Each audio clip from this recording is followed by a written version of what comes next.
you guys is, I want you to use it on easy patients. Because you don't want to take a new piece of equipment in and start using it on a difficult patient, right? That's a double whammy. New piece of equipment, hard stick.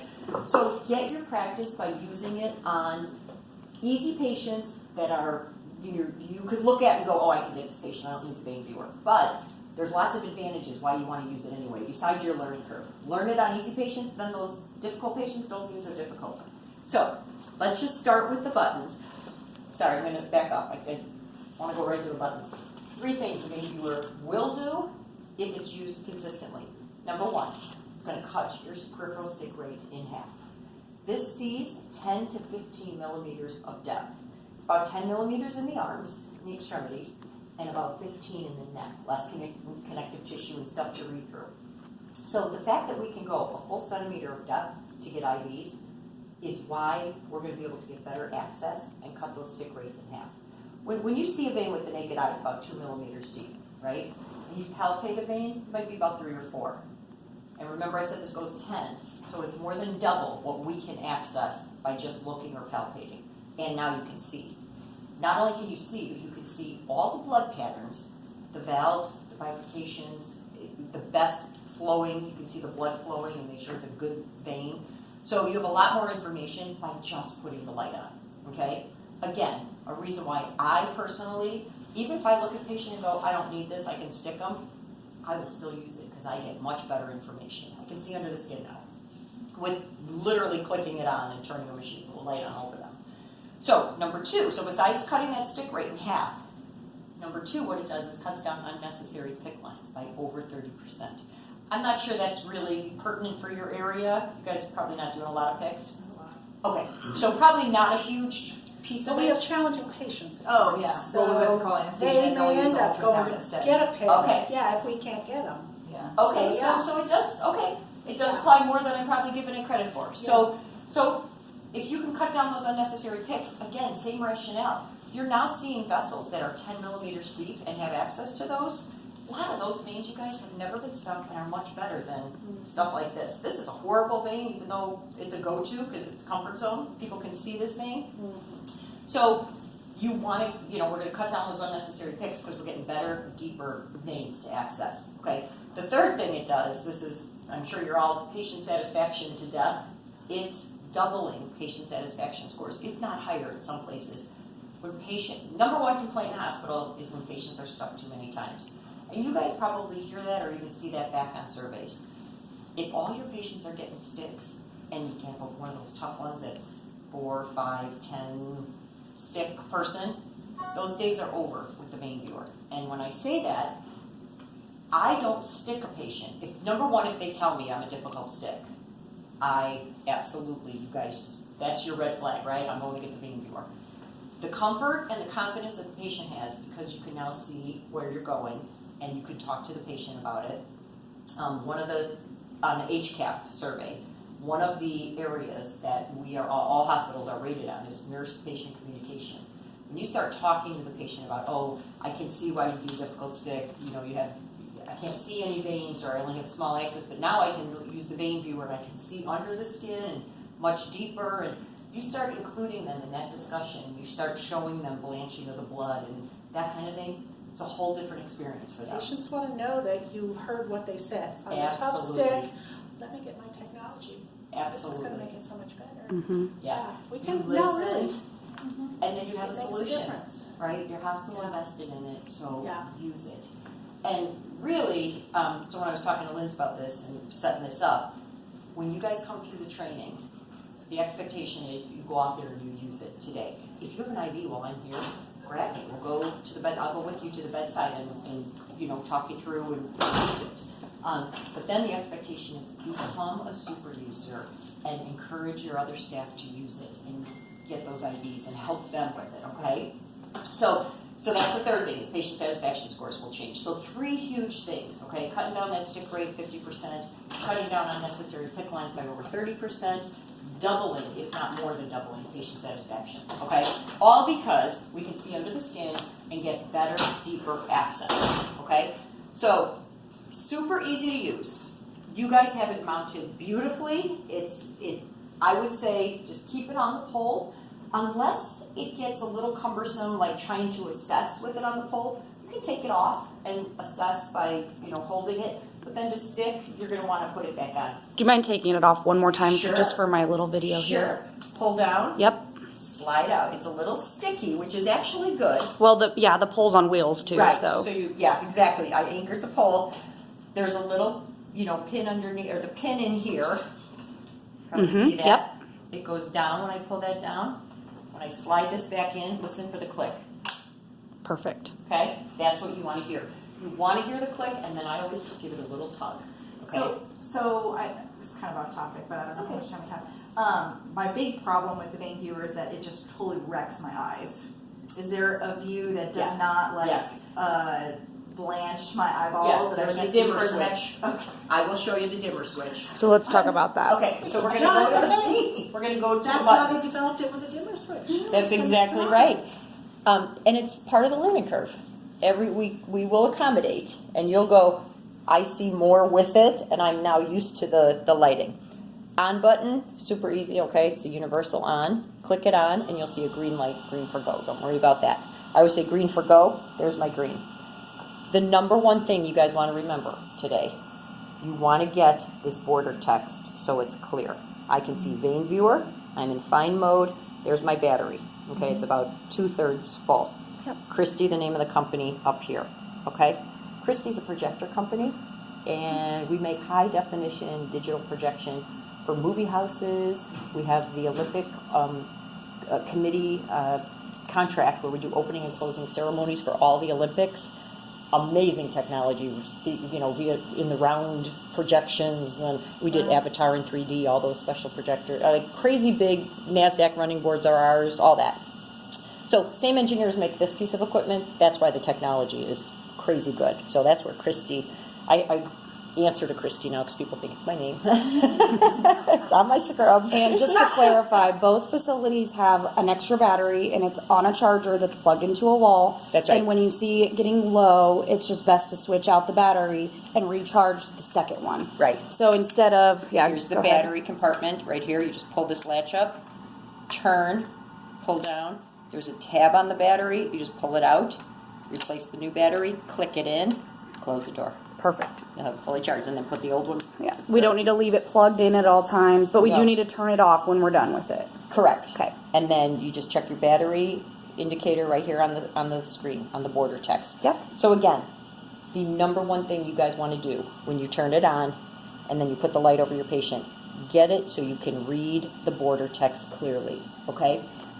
Here, I cannot read the border text. I can still see the veins, right? What happens is, when I get it so that I can read the border text, those veins are 97% accurate to size. That's huge information when I pick my length and my gauge and I'm trying to do a really good assessment. I want 97% accuracy, and I get that now because I am in the right border text. If it's too low, where I see I can't, starting to get blurry, I can still see the veins, but I don't have that confidence I'm 97% accurate. There's a lot of shadow on the outside of the veins, it seems. Yeah. To where you might think it's a vein, but it's So not. now I can read the border text. The actual distance is about 12 to 13 inches. You have an inch play. But you never have to worry about that number or remember that. You just read the border text. We made it super easy. Okay? So now I'm 97% accurate. I'm going to look for my veins and do my assessment. Just a quick, you guys probably do the hands a lot. Is that a big spot for you? Okay. Hands have a lot of valves. INS, the Infusion Nursing Society, which vein illumination is now a standard of care. It came out last year as a standard, so your hospital is right on the mark. The INS is stating vein preservation is what they're looking for. If you guys have a patient that's going up to a floor, my suggestion would be, versus going home after the surgery, is to look, they're suggesting for vein preservation, avoiding the hands and looking in the forearm, okay? So and I'll show you why. Skinny veins, again, remember I have a 97% accurate vein when I can read that border text. When I see skinny stuff like this, and it's very superficial like that, every bifurcation is a valve. So it's hard to get a really good hand vein because of what's going on in the hand. There's so many veins there.